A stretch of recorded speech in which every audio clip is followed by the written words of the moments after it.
primeiramente em vídeo, a gente faz assim, o processo é assim, a gente pega, filtra em números, chega num número de 50 jogadores, por exemplo, aí a partir daí a gente começa a assistir esses jogadores através de vídeo, nas plataformas que o grupo disponibiliza para a gente, que são pagas, e aí a gente chega num número assim de 20 jogadores, por exemplo, por posição.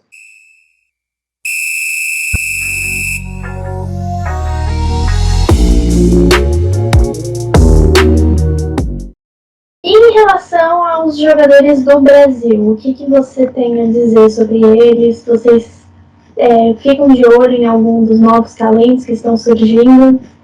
Claro, eu estou indo agora para o Sul-Americano, na Colômbia, vai ter o Sul-Americano Sub-20, entre dia 19 de janeiro a 12 de fevereiro. A primeira fase vai ser em Cali e a segunda fase vai ser em Bogotá. Eu vou ficar em Cali durante 10 dias, vou ver todos os clubes, inclusive a seleção brasileira.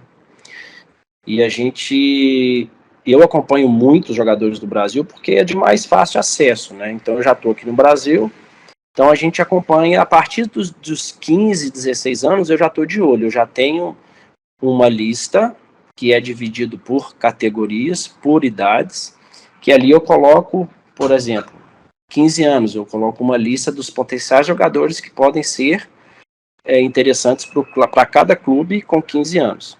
E aí a gente vai, à medida que ele vai evoluindo, se não evoluir, eu tiro da lista. Então, a partir que ele vai evoluindo, eu vou colocando em outra lista, por exemplo. Um jogador que eu acho que pode ser interessante para o Châteauroux da terceira divisão, se ele começa a melhorar muito e evoluir muito, eu já posso passar ele para a lista do Bieshaw, que pode ser bem mais interessante para o Bieshaw na Bélgica, até chegar no Sheffield United. Então, o Brasil tem uma safra muito boa, sub-20, tem grandes jogadores, muitos bons jogadores. O Andrei já foi vendido agora do Vasco, né? O Endrick foi vendido, o Endrick nem é sub-20 ainda, mas já foi vendido. Então tem vários jogadores do Palmeiras agora tá acompanhando na Copinha que também são bem interessantes. Mas tem jogadores que a gente não consegue disputar com o Real Madrid, com o Barcelona, com o Chelsea, com o Manchester City. Então a gente tem que trabalhar dentro da nossa realidade. Né? A realidade por exemplo, do Sheffield United não é vir aqui no Brasil e contratar um jogador muito caro, por exemplo. Então a gente tem que ir mais com os pés no chão, sabe? Então ele tem que ser assim, o perfil do chefe é para ser um tiro bem certeiro. Então a gente tem que estar avaliando até sentir o ponto que esse jogador pode trazer benefícios ou não para o clube, entendeu? Uhum. E tem algum jogador hoje do Sub-20 do Palmeiras que você acha que se encaixe? Do Palmeiras, no Sheffield, Uhum. É difícil falar, mas eu gosto muito do Luiz, o Meia, eu gosto muito dele. Tem um jogador do Palmeiras que não está no Sub-20, mas já não tem mais idade de Sub-20, que é o Henry, o zagueiro, que eu acompanho muito, que ele já é profissional, é um jogador que estava machucado, e eu gosto muito do Henry como um perfil muito tático, um perfil muito sério, trabalhador. Tem outro aqui que eu pensei no Bieshaw, por exemplo, tem o Talisca, tem 19 anos, é um outro zagueiro que é muito interessante também. O Vitinho. É difícil, o Palmeiras tem muito bons jogadores. O Luiz Guilherme, para mim, é o que mais me impressiona. O Luiz Guilherme, eu gosto muito dele. Mas o Palmeiras tem grandes jogadores ali no Sub-20. O Flamengo também tem bons jogadores. O Cruzeiro tem bons jogadores também. Então, assim, para cada clube eu consigo achar um jogador no Palmeiras. Entendeu? O Bieshaw eu consigo, para o Sheffield United eu consigo. Mas para contratar, aí é um processo muito mais demorado, que envolve meu chefe, envolvem outros olheiros que também tem que avaliar esses jogadores, não só eu.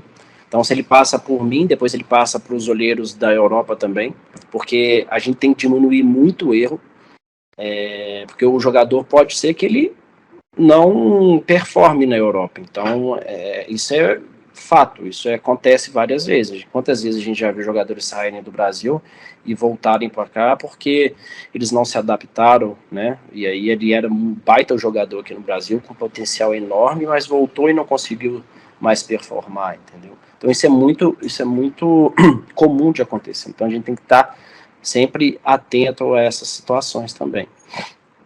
Uhum. Bom, você comentou do Endrick, né? Vou te fazer uma pergunta mais de opinião mesmo.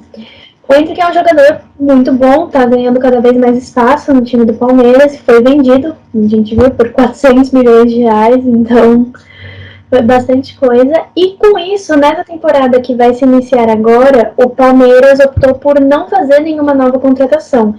Ele focou no time da base e subiu 7 jogadores para o time principal. O que você acha dessa decisão do Palmeiras? Você acha que é uma boa ideia ou que eles deviam ter contratado alguém? Ainda mais com a saída do Scarpa. Não, assim, igual, é mais pessoal. Eu acho que sempre tem que haver um equilíbrio no elenco. Sempre tem que haver jogadores que vão trazer muita experiência, muita rodagem para o time, e jogadores também que possam ser revelados e automaticamente fazer dinheiro. Porque hoje no Brasil, os clubes precisam vender. Não adianta só ganhar campeonato. Os clubes precisam vender jogadores. Então, o Palmeiras tem uma base muito forte.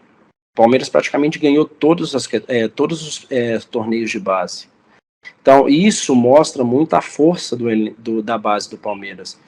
E se o Palmeiras mesclar bem esses jovens talentos com os jogadores que hoje estão na equipe, consequentemente, esses jogadores vão conseguir performar, porque eles têm qualidade. Então, eu acredito que o Palmeiras poderia, sim, fazer uma contratação ou outra para suprir alguma saída de algum jogador, mas não precisa contratar 4, 5 jogadores, igual o Atlético está fazendo agora, trazendo Patrick, Edenilson, né, Bruno Fux, o São Paulo contratou também muitos jogadores. Então, assim, eu acho que o Palmeiras está certo, porque além dele ter uma base muito forte, ter um treinador que conhece muito o grupo, esses jogadores, esses novos talentos, eles podem entrar na equipe e performar bem e, consequentemente, fazer caixa para a equipe, entendeu? Então tá bom. Muito obrigada por ter disponibilizado um tempo pra gente, pra fazer a entrevista.